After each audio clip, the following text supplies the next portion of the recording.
Welcome everyone to another week of the Farming Forward webinars, creating and monitoring functional landscapes. I was down in Tasmania last week doing some of that monitoring, which was really interesting. Got sort of fogged in on Saturday and spent the whole day at the airport, and then they sent us home at about 6 p.m. and got back at 8 o'clock the next morning and eventually left at lunchtime. So got home here at 10:30 p.m. So it was a nice weekend. Felt like I'd been out to a big New Year's Eve party or something. So so this program's funded by the Australian Government Future Drought Fund, and the funds have been run through and managed by the TasFarm Innovation Hub. So we're coming to the end of the project, and there's been some great insights into what works and what doesn't, and I'll talk about some of them as we go through the next rounds of webinars. Jump in at any stage and stop me. I was just going to skip through the first couple of slides that I used just to bed us into the whole idea of trying to think about complexity. But to start, I'd like to acknowledge the Gunai Kurnai people, where I'm presenting from, and where a lot of the farms are in Tasmania, and acknowledge the elders past, present, and emerging. The definition still looks pretty good. I get people starting to talk about money and land, and there was someone talking about it the other day, and I thought it was pretty good what they were saying, that they didn't have that well-being of people. And it's sort of something that I need, as I've said before, need to keep coming back to. I tend to skip over it, not enough. But yeah, we did, there's a whole well-being scores index for Australian farmers. And it shows that sort of people that are starting to take control of their business, of being low cost, low risk, resilient, and increasing biodiversity, are actually have higher well-being scores than farmers that aren't. So there's something about being able to run your business with your skills and knowledge rather than buying the inputs in that seems to work for people. So which I think is a great thing. Landscape function, so it continues to do well. I was talking to a woman just at 5:30 tonight who's at a carbon conference, and she was talking about some of the research showing that regenerative doesn't necessarily equal soil carbon. And I said the problem with a lot of that research is that it needs to be controlled for landscape function. Do you know when they're doing those meta-analysis in health, they'll look at a whole range of research projects, research that people have done, and then they'll control for, oh, we won't include people that were sick beforehand, or we won't include people that are only from this socio-economic group. So they actually control to make sure that the answer across all those research projects makes sense.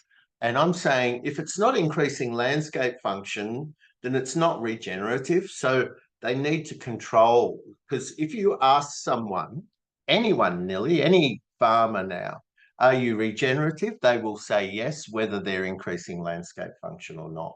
So we just need to be aware that, and if you ever get asked sort of what sort of research do we need research that controls for landscape function. Some people don't describe it as that, but they'll talk about soil armor and decomposing litter, or more worms. You need to sometimes estimate it from what they're saying. But yeah, definitely the research that I read that's controlled for landscape function increases soil. It's pretty straightforward to me, but I'm going to talk about this on the next slide, or the next couple of slides, is that there's a problem. I've been doing this since 1996, And there becomes a problem that you'll say things and you don't close the loop, is what I'm thinking it is. So it's very obvious to me that the three things that we need to sort of manage in grazing is the recovery time. It has a really big impact. There is no data that supports that recovery doesn't. So in Queensland or northern New South Wales, they'll talk about the 3P grasses: perennial, persistent and productive. And if they give it a growing season rest in Queensland, you get more of those 3P grasses. So so recovery, it always works. It grows litter, it allows the roots to go deeper, it increases the surface roughness because your crowns of your plants are higher, it produces litter, it does all those things. And then the stock density pushes it onto the ground, germinates the perennial grass seed bank because the recovery's allowed the plants to seed. You germinate that with the feet of the animals at high stock density, and you keep the whole thing cycling and clear by having very high utilization. So that just works every time. Sometimes we find it hard to get that plant utilization, depending on where the animals have been grazing before you put them into safe to fail trials or into some paddocks.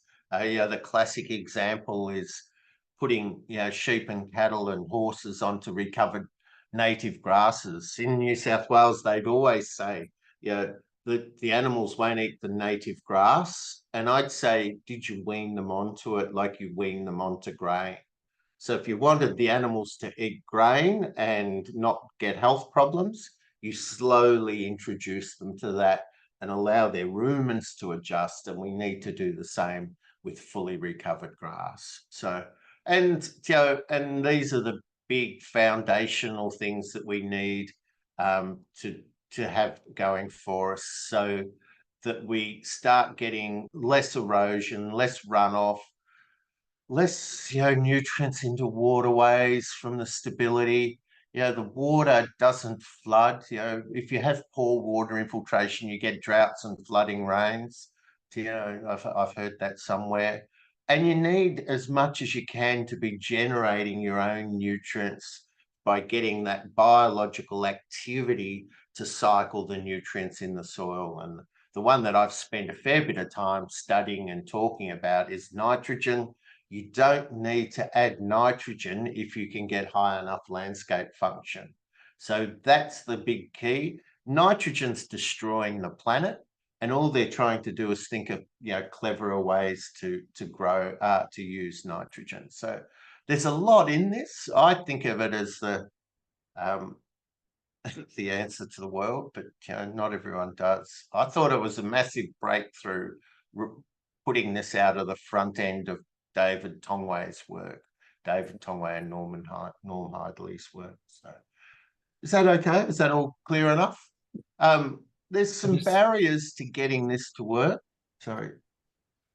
I was just going to say, I hear you say fully recovered grass, but I guess I don't know exactly what that is. Oh, Lawrence, thank you. I won't pretend I've been media trained and say that's a very good question. Because I haven't been media trained. It's a very catching thing to say, though. Everyone says it. Now they're trying to do, that's the best question I've ever heard. So a fully recovered grass that's ready to be grazed has all leaves with beautiful tops on them, no cut-off tips. So because the leaf emergence rate, so if we think of a perennial ryegrass that has 3 actively growing leaves, so if they've been chewed down pretty hard, all those will be down in the litter now, and you'll have 3 fresh, beautifully tipped grasses, and you'll have lots of litter in the base of the plant, yellow, fresh litter. So fresh, deep green, fully recovered, not a yellowy green that sort of means that it hasn't fully formed properly. It'll be a deep green with yellow, fresh yellow litter in the base of the perennials, and it'll look like an ungrazed plant and contains fresh yellow litter, is the definition of a fully recovered grass plant. So it's been through that cycle of that leaf emergence till there's enough litter that if you ate those 3 green leaves, there's enough litter to cover the ground 100%. And you're building that landscape function every time you come in, because you're allowing that to happen each time you're out. You can't just do it once when it dries off at the end of the growing season. You've got to do it every grazing event. You've got to be checking, opening up the grasses. I just sweep my foot across them, make sure that, you know, the idea is that the most severely grazed, highest successional plant has fresh yellow litter in it. And then, which means you've got to know what that means. So let me see. So perennial ryegrass is higher than Phalaris, which is higher than cocksfoot. Do you know? So it's some of those levels of succession. Weeping grass, Microlina, is higher in succession than wallaby grass. But the problem is kangaroo grass is a higher successional plant at Gulgong Mudgee than it is in southern Victoria, you know, or in southern New South Wales even. So some of these things move around, but some of those really soft grasses, the best way I can explain which ones are the highest successional, they're the ones that get grazed out first. If you left the animals on at set stock, they'd be the ones that preferentially graze and take them out. Luckily, there's a nice link between those better grasses and their palatability for animals. So, yeah, so it's that. So those real, so you want a mix of grasses, but you want landscape function. And if you don't want to lose those better grasses, you've got to make sure you monitor those for recovery before you bring the animals back in. So successional succession. So they talk about plant succession. So most people have heard of this of, you might go bare ground. This is the traditional way, which I disagree with. Bare ground, grass, bushes, trees. And they talk about that as an increase in succession. But within the family of plants, of grasses, there's grasses that aren't very palatable. And they can still be perennial. So I'm trying to do, I'm struggling. But some of the grasses that you'll end up with in, brown top or some of those sort of grasses are a low successional grass, whereas cocksfoot would be higher than those.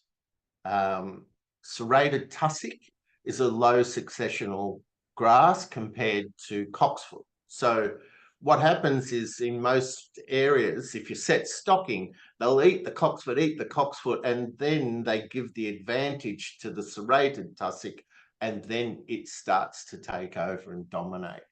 So to control serrated tussock, you'd go back the other way so that you're favouring the cocksfoot. So we just trample the serrated tussock, not eat it, but provide the germination site so that when it starts coming up, it's allowed to fully establish, become recovered, then you can graze it again and get more cocksfoot. So you can, the same mechanism of driving it down into serrated tussock, you can use going back up into cocksfoot. So how was that? So higher succession grasses are better? Yeah, usually more palatable, and we want to mix, Kirsten, but yeah, they're usually the better grasses. Well, is the way we think of them in agriculture. The ecologists don't agree with that definition at all. So, but the animals, they're more palatable. They're got more nutrients in them than typically the lower ones. So I was stuck trying to think of a low successional winter growing perennial, whereas in in the summer grasses, African love grass is a really big problem on the mainland. And but you can crowd it out with kangaroo grass or the box grass or the native paspalums, the Paspaldium distans and things like that. You can push it out with those. So, Graham, do you have a resource that talks about those different grasses and their sort of successional status for Southern Australia? Is there anything on that, or is it just sort of knowledge and things you've learned over the years? yeah, I think I had a go at it, Luke, sort of trying to write it a few times. But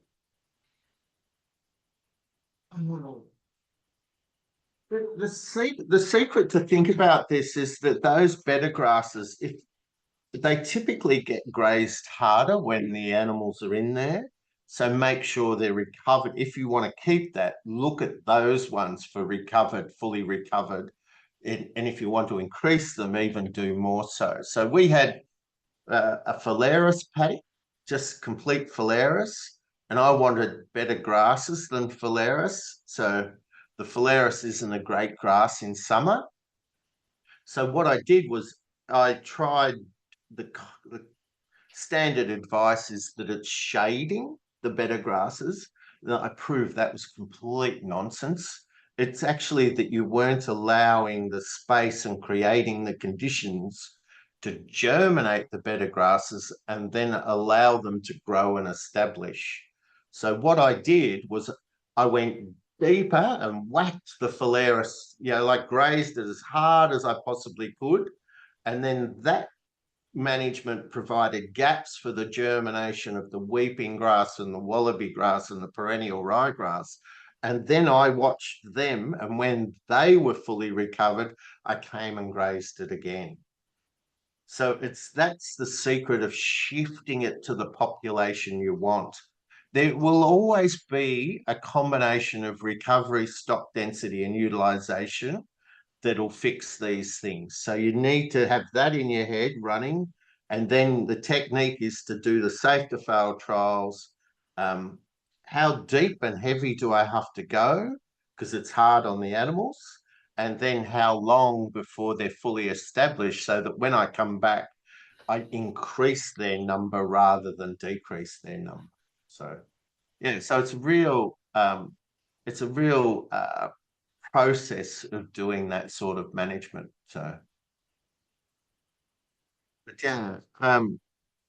I think I did try to do it in the Stiper newsletters is what I'm thinking, but I've forgotten. As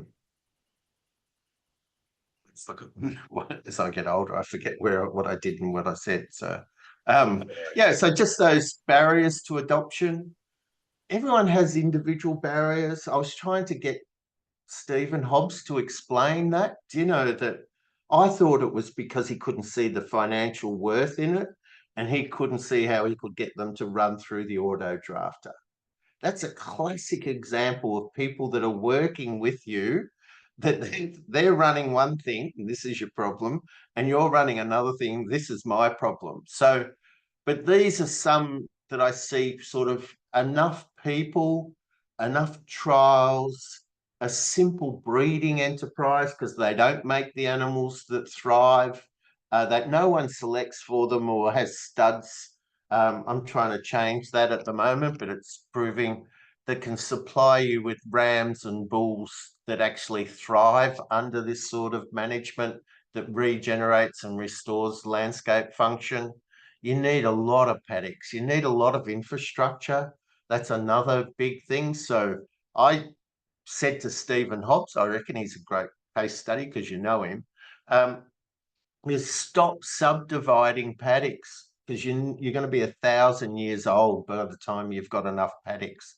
So we run 3,000 sub paddocks, but they're all the flexibility of doing those strips and then determining how far we move the fence in front of them.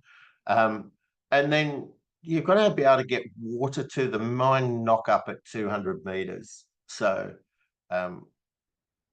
they're used to the water being close. And if then they can't get to the water easy, so that'll be different. So how wide is how many animals, how far from the water is what they're used to. And you've got to sort of try and train them that they've got to walk. I'm trying to make sure I train them to walk, and don't mollycoddle them by shifting the trough too often towards them. And then the Johann Zeitzman's principles are that, you've probably got to breed your own sires, so your own bulls or rams, or so that you can breed, you can then start to improve faster than what you could possibly buy out of the market. So that's the sort of thinking that I'm going through and doing, and trying to write up for the drought project as well. And trying Graham? to hide. Sorry, Luke? Yeah, sorry, I had a question on the breeding stuff. I missed the last couple of weeks, but I did watch the presentations online.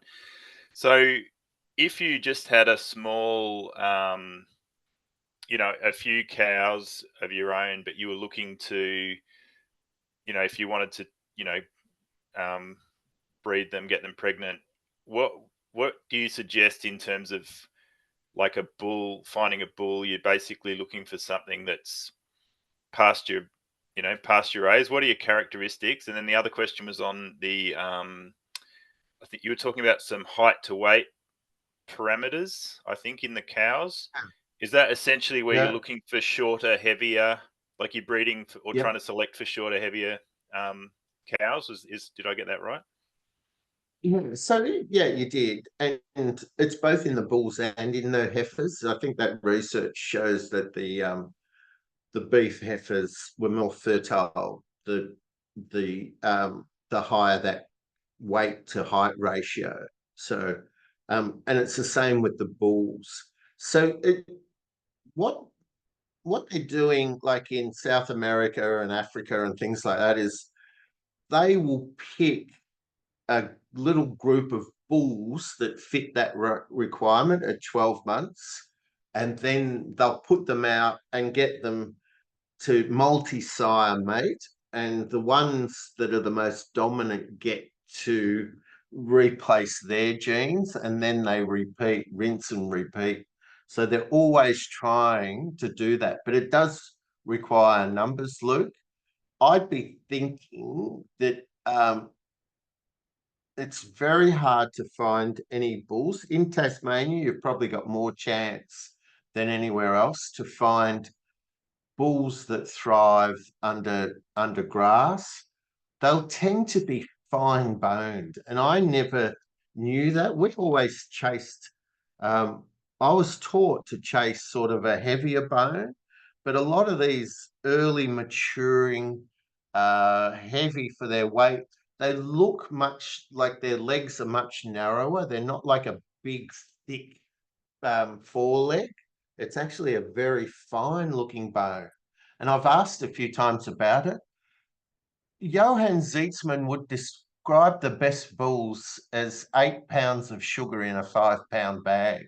So they look like they're just bulging, so they're lots of testosterone, lots of muscle, heavy, not tall, all those things. So I've got some more stuff on it up a bit further, and I'll come back to it, because I'm going to try and, well, I'm not going to try. I'm putting it into the drought report as a case study. So I think safe to fail trials are the way of working out how to do things. You've got to be very observant. You've got to be up on your toes. So I think we need to be thinking, what does it mean to be here, like over in this region, that we're actually regenerating. So you've got to be building soil, not losing soil. You've got to be building life in all, above and below ground. So I think it's over there. I think it's more than,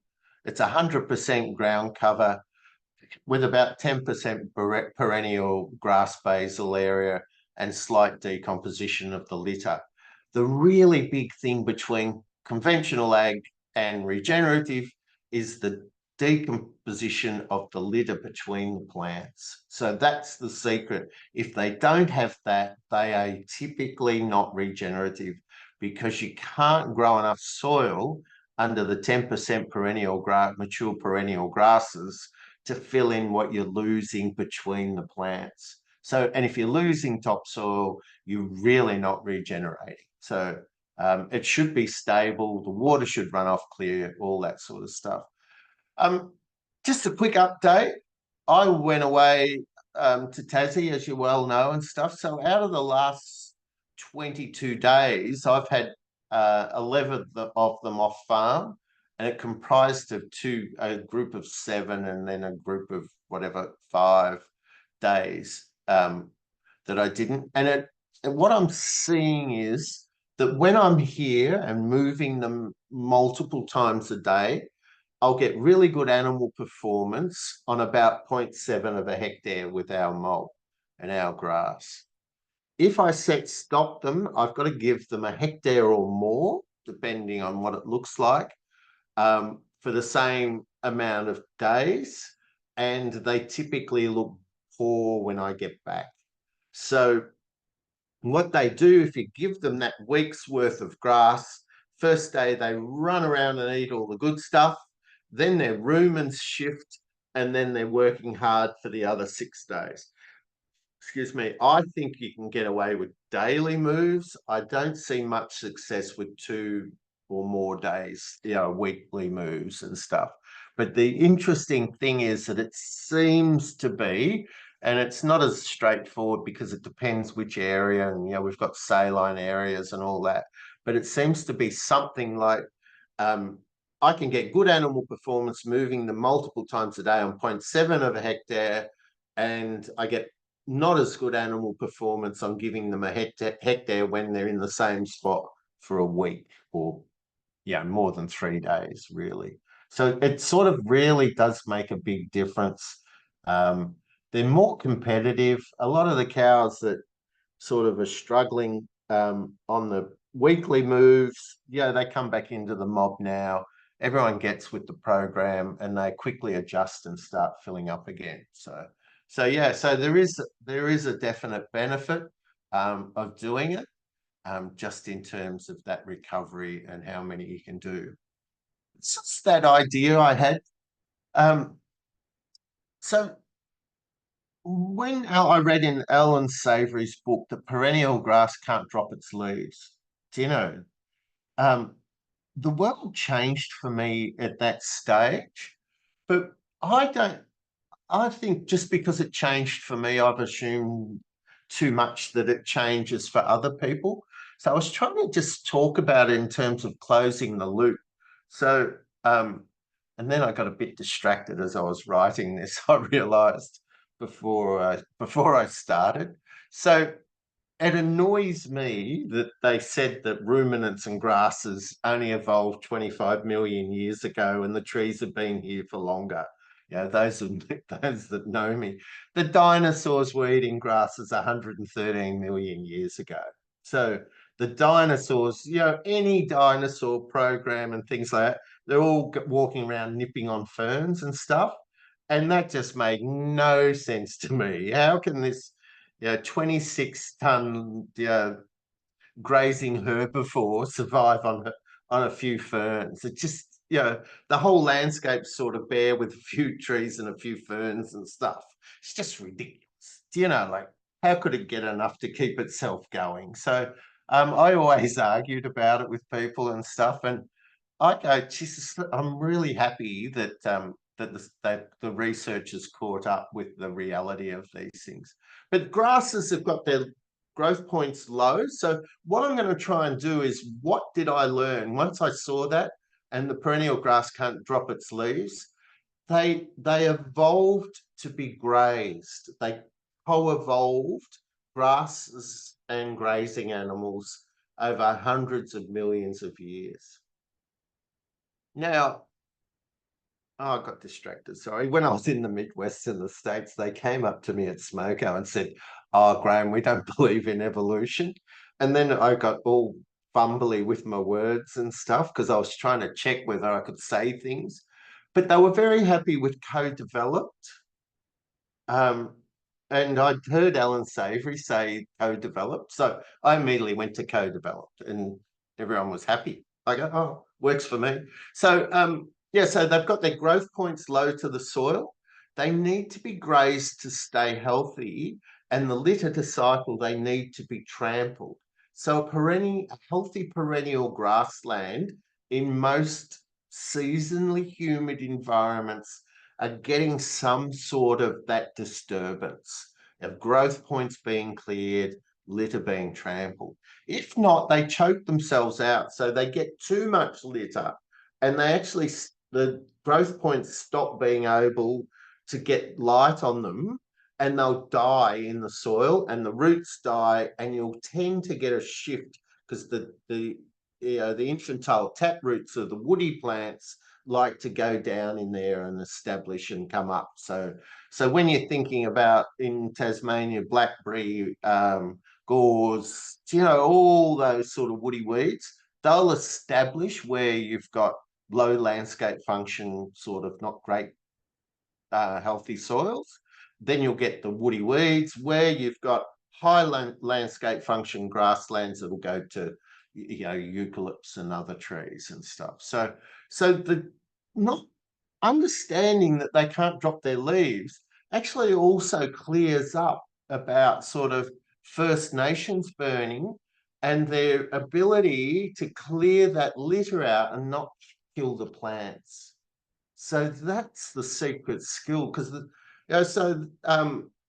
talks that I've given, people have come up to me and said, oh, Graham, that's our triggers for burning as well, looking at that litter and how is it choking out the growth points. So there's a real thing about understanding this, but I don't think I explain that enough, or I don't close the loop. Is that okay? Does that make sense? I'll say to people, almost like, perennial grasses can't drop their leaves. Get on with it. It took me sort of probably 10 years to work out what it meant. Now you've got to start learning what it meant. When I think I need to close the loop and explain it to people, and sometimes you'll see grasslands that you're going, I really don't get how this is being maintained. But it does depend on how long before, the more constantly humid it is, the more biological activity, and they'll last for longer before they'll shift to woody areas and to the blackberry or trees or gorse or something. So I think because Celia and I were talking about how we both, what we're doing is we're trying to get complexity across to people. So using, so we were talking about Johann Zeitzman and Alan Savory and Dave Snowden. They're trying to get complex ideas across using words differently than words that I don't even know. I have to go and Google them or look them up in a dictionary. Do you understand what I mean? I think we need to make this more obvious by closing the loop. And that's what we've been talking about over the last week, Celia and I. How do you improve people's success? And I think there's a lot of those sort of workshops, you come away feeling quite excited or enjoyed it or whatever, but the loop hasn't been closed and you don't know what it means to do. So I've been to a lot of soil sort of workshops and stuff, and the nematodes connected to the mycorrhizae sort of stuff that they talk about, and you come away not knowing what to do because it hasn't closed, and what does it mean and how do you change it? So I just thought I'd float that as an idea.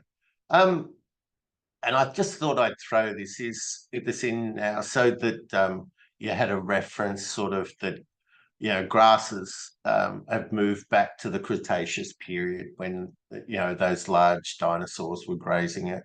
And the reason they can track them, because the grasses don't tend to be kept in the fossil record. It's a bit like in Australia, there's a lot of things that weren't in the fossil record, now they find them, the dinosaurs, Muttabuttasaurus and all that sort of stuff. So, but but it's all from these hyoliths, is how I say it, but I'm not sure that's right. That's how I say it in my head. I've never tried to say it out loud. And they're like the plant stones made of silica, and they're in the tissue of that. And they can use those to identify which grasses they are. And they've been able to go back and find them in the dung of the dinosaurs. So these silica things. So you gotta love your grass. I'll keep skipping along. This was just, I walked up and down here to the coffee shop each morning when I was in Evandale. This side was a turf and this side was stones, and it just was, and this one back here was a bit more like grown with bushes, and this one was turf over here. And I was just, neither of those are any good. The turf is sort of like an abomination of growing grass with nitrogen fertilizer and then trucking it around. So massive fossil fuel embedded in it. And this is killing the soil because it's actually got no biology and life going into it. And then Celia and I were talking about, there's a lot of these turf areas. If you keep them mown short, then the roots just sit in the turf. They never actually go down very much into the soil. They need to be constantly watered, whereas this would sort of look after itself and you'd only have to mow it. So, yeah, but none of those, that was the only one out of those that was sort of probably carbon positive. The stones, I don't know where we're going on that sort of stuff. So anyway, I'll keep going. Just sort of put that in. This is Alan Savory talking about fire and how he was trying to work out in Paraguay how to burn in a sympathetic way to not kill the perennial grasses. But they didn't he didn't learn how to do it. But then he says, from all we know, it seems best to learn how to use animal impact. Those grasses did evolve with grazing, so why not use animals to control them? But I wanted to say something about this because it did not work. Then it was too patchy. So they didn't know how to do it. Whereas, like I know, having worked in sort of Western New South Wales and stuff, that the First Nations burning guys do know how to do it. Not everyone's the same, like everything we do. But the really guys that are switched on and know about it are actually using that trigger of starting the perennial grasses choking themselves out and then clearing those growth points. I won't go into this. This is just if you wanted to do it. It's just all that wind erosion in New South Wales. They have a whole system of monitoring it, called Dust Watch, if you wanted to look at it. And it has massive dust storms and things like that on a frequent basis. And no one sort of, so they're monitoring how bad it is rather than saying we need to stop this happening. So, Graham, of that. I just wanted to comment on the previous slide, the image of burning tires being pulled over the ground by horses. Yeah. Like that? Oh my God.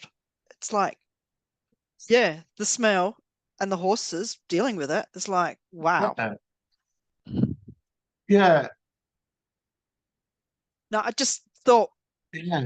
It's just, it's sort of, when he was working in Paraguay, it was a long time ago, but like that, we didn't, like you shouldn't be burning tires, like it's just ridiculous, isn't it? So, but yeah, what an the only idea. good thing was that they were using horses and not sort of dragging it behind some sort of, tractor or something, I suppose. Yeah, so, just a novel idea. Anyway, sorry. it's a pretty sort of, it belongs to a different time. So, but yeah, not many people can burn that they don't expose the soil.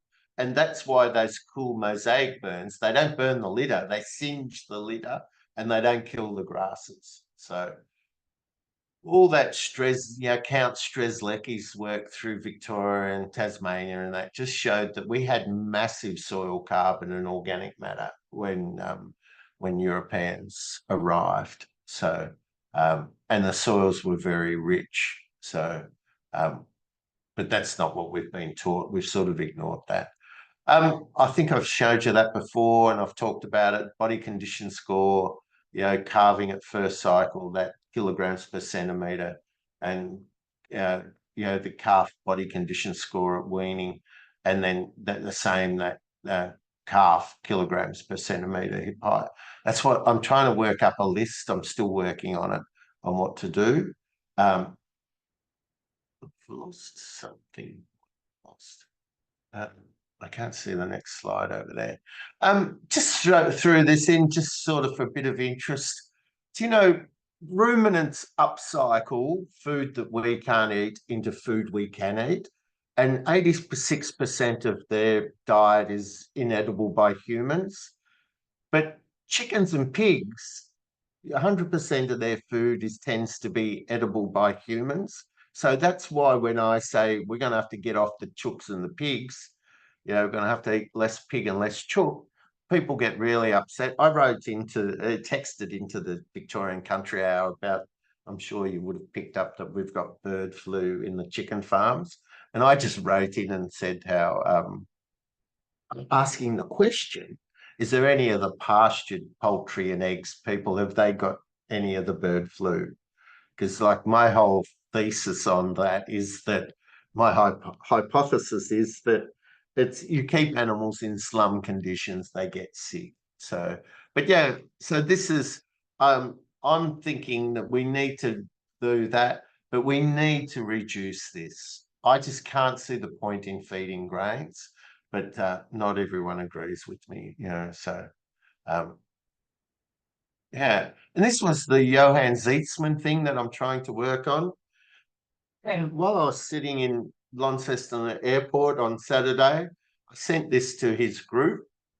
The drought resilience requires animals that thrive on fully recovered perennial grass. And they just loved it. Well, the majority loved it. There was a few that didn't, but you get that. And I just thought, I just need to be, saying more of those things. So, what we know, you can't do this. You can't do this with animals that don't like fully recovered perennial grass. The thing that I was trying to, I was poking the bear a bit, because they tend to graze grass before it's recovered. A lot of the people on Johann's group. So I was actually doing a bit of a prod and a poke. But the fertility is what I've spent most of the time thinking about, sort of. So currently we use EBVs for scrotal size and days to calving, whereas here Johann, and it has those things have a low heritability or inheritability. I don't know which one's which. And they say that fertility is not very strongly inherited. But over here, this is what Johann Zeitzman uses.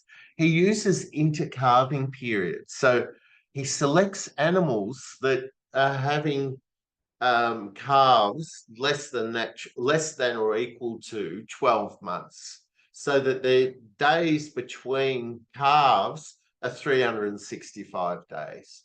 So you've got a calf as a 2-year-old, and then a 3-year-old and a 4-year-old, and that's got to be equal to or less than 12 months. The other thing that he does to really nail down how fertility is to use this postpartum oestrus period. So this is the time between having the calf and starting to cycle again. What he does with his heifers that he runs in a separate group is he puts the bulls out with the heifers when the first heifer calves. And then he records all their calving dates and then compares them, that first calving that they have as a heifer with their second calving, and then gives them a score based on when they got back in calf, because he's saying that a lot of the highly fertile heifers will actually cycle again within 40 days. So within about just over a month. So it's a real, it's sort of, other people just use observation and record when they're cycling again. So he's saying the reason we can't get good scores on fertility, heritability, is because we're not checking for that intercalving period and postpartum and estrus period. And then, for growth, he's not looking for, I don't know how to explain this, so I've had to go a few times, is that we don't want this feed efficiency. This feed efficiency is for the feedlots so that every kilo of grain they give them in the feedlot actually puts on more meat. So that's what they're trying to do. So feed conversion efficiency, net feed intake. I need to go faster, sorry. So, but we want animals that get fat on grass. So if you select for animals that have a high net feed intake, you'll get bigger, taller animals with muscle and no fat. Whereas if we want our cows to be not as tall, because that increases their maintenance energy, and we want them to put fat on, which takes more energy than muscle. So we want to select for that. They're quite separate things. So when people join that group, they can't understand why Johan doesn't like net feed intake or feed conversion efficiency. And he's not looking at absolute growth rate. He's looking early maturity, always fat, doing those things under that grazing management that's quite hard on people, quite hard on the cows or on the sheep. So, and it is hard on them. And we need to select to make it easier and easier for them. This is Rob. I put this in, but I've got more stuff. And I found an old paper that I wrote as well, never published, how to survive on low milk prices as well. But this was out of Paul Bethune's Nuffield Scholarship, where it's the most profitable cows had moderate milk, and the profit varied for cows that had a lot of milk. So it's pretty clear that we've probably got the bull by the udder, Alan Savory would say, because we continually, even though this is probably pretty well understood, we keep wanting these higher milking cows. Cost of production and proportion of grass in the diet. This curve is really well known. There's lots of different versions of it. New Zealand used to be the lowest cost producer until they started bringing in all the too much nitrogen and the copper meal and all that sort of stuff. Tasmania dairy farmers were always lower cost producers than the mainland of Australia, and New Zealand was lower than Tasmania. And because how hard it was to get grain, they kept a higher proportion of grass in their diet. Because we're feeding too much now in both Tasmania and New Zealand, no longer, and there's papers written on that, no longer the low cost producer from down under or something is what the paper I'm thinking of. As you increase feeding, you don't only just increase the amount of feed, you're increasing all those fixed cost group things like tractors, more silage machines, more everything, more things breaking. So this is sort of a work done by an Irish economist, Jerry Boyle. He ran their dairy thing or something. New Zealand, the top farms, the research farms, Ireland, UK, Holland, Germany, USA, Denmark. The more they feed, the more they get away from grass, the more expensive their cost of production. I thought this was really good for this group. Farmers with high milk production costs should not consider expansion and have the greatest potential benefit from cost control or reducing their costs. So how do they get onto more grass, less feed, and get rid of the machinery and things? So if you've already a high milk production, that's what you've got to focus on.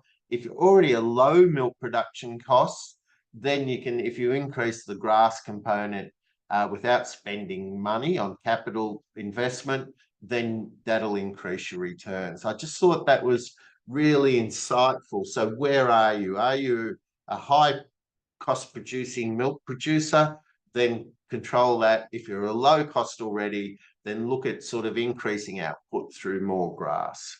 The stocking rate, I say only stock to achieve your recoveries. The minimum I am seeing for beef and sheep people is 9 months, and we are overstocked here at the moment. I want to do some data collection and stuff when we wean, and I've ordered a thing, and they lied to me and they said it was I ordered a RFID reader and sort of data collector, and they said that they had it in stock, and they refunded my money today because I got very grumpy. But we are overstocked and we need to take action. This was an article that I wrote, stop me if I'm in 2017. So I think that was the time from memory, and I could be wrong, that Murray Goulburn went racks up. Does that sound about right, in 2017? And I just was writing this. I never published that. That's still got the draft across the front of it, but it stands really well. Profitable design requires predominantly homegrown grass-based feed with robust, moderate milk production cows. Jesus, I actually knew what I was talking about back in 2017 as well. And the research shows that lowering stocking rate increases profit and lowers risk.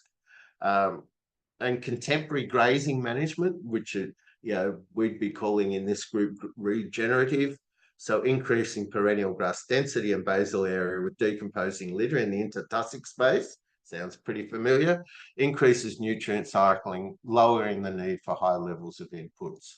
So, and then out of that thing that I wrote, it says, I've just got from there, so high feeding levels are not profitable with low milk prices. So with low milk prices, only feed on the shoulders of the season. That's the only time it's profitable. In an Australian context, the historical average milk prices being too low to support those highly intensive feed systems.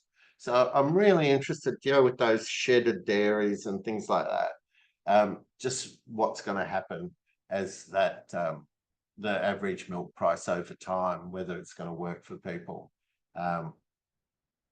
So only feed to extend lactations and shoulders of the season. And I don't know, like this was when I was in Southwest Victoria, and I get a flogging, Demo Dairy and Melbourne Uni had the dairy farm at Glenormiston. Jeez, I couldn't get that out. And I just get a flogging for even suggesting stuff like this because everyone else was going down the high input stuff. And then I'll leave you to read it. That irrespective of, so this was research done where the guy was leasing the next door neighbours, and did he increase his milking area by making that leased block part of it? But it didn't matter. Whatever he did, he had to reduce his stocking rate per hectare. And then that's what Paul Bethune said. And then I really like this work done in New Zealand on the Lincoln University Dairy Farm. And so the theory was that it was overstocked, but I really like this. This work is one of the few times that models and theories have been confirmed in practice, which should be the gold standard for dairy economic research. And I think for all agricultural research, we've got all these models that don't work in practice. So they reduce the number of cows on the Lincoln University Dairy Farm by 5%. It was already in the top 2 to 5% of New Zealand dairy farms, and it increased the profit by 15%, as well as the total milk production. And so,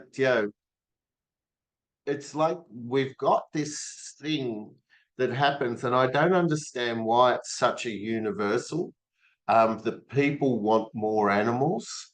I've always used to say I think a lot of men have got the Sydney Kidman gene where they just want to get bigger. But it doesn't explain all of it. I think the information is so bad coming out of the universities and the researchers and the agronomists and stuff that people need to take control of this and reduce their numbers and see what happens is the only way I can get it to make sense. So, yeah, I won't go into that. How was that?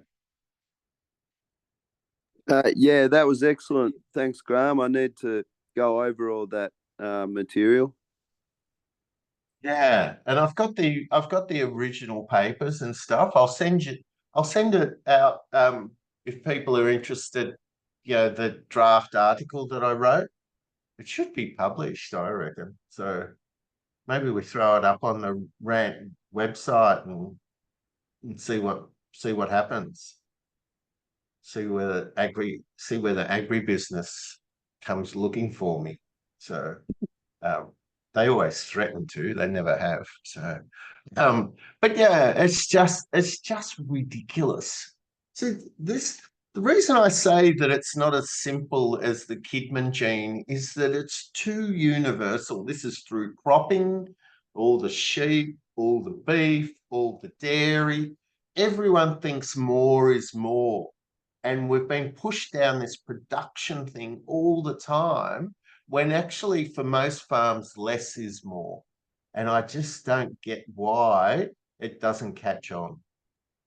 You just quoted one of the best writers of all history, less is more. The writers, they do too much. And you're talking, I like what you're saying, it's against this whole high intensity, high production. Just back off, give the earth some space. Yeah. And the classic one I get then is, well, how are we going to feed the 9 billion or whatever? And there's more than enough food in the planet. It's just not at the moment to feed 9 billion. It's just not distributed. It's thrown out rather than give it to people that can't pay for it. So that's a simplified version of that.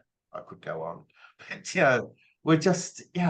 just beyond me. So yeah, I might come back to this other stuff next week, just how a rumen works and all that sort of stuff. But that's probably enough for today. Is there any comments, questions, thoughts? How was that, Kay? Thank you. 2 thumbs up. I like it. Very good. Hey. So feel free to send in any topics, any of that sort of stuff. And also anything that you don't feel like I've closed the loop. I hope I explained that idea well. I probably didn't close the loop on closing the loop, but just things that I haven't, well, what does that mean to me? So any of that on the financials, on the monitoring, on any of it. So really happy. And I'll attach all the dairy papers and stuff, Rob, and we'll catch up next week sometime. Yeah, thanks a lot, Graham. That would be excellent. Yeah, very good. You're all welcome for catch-ups as well. Thanks, everyone. Thanks, Graham. Thank you very much. See you next week. Okay, bye-bye. See you.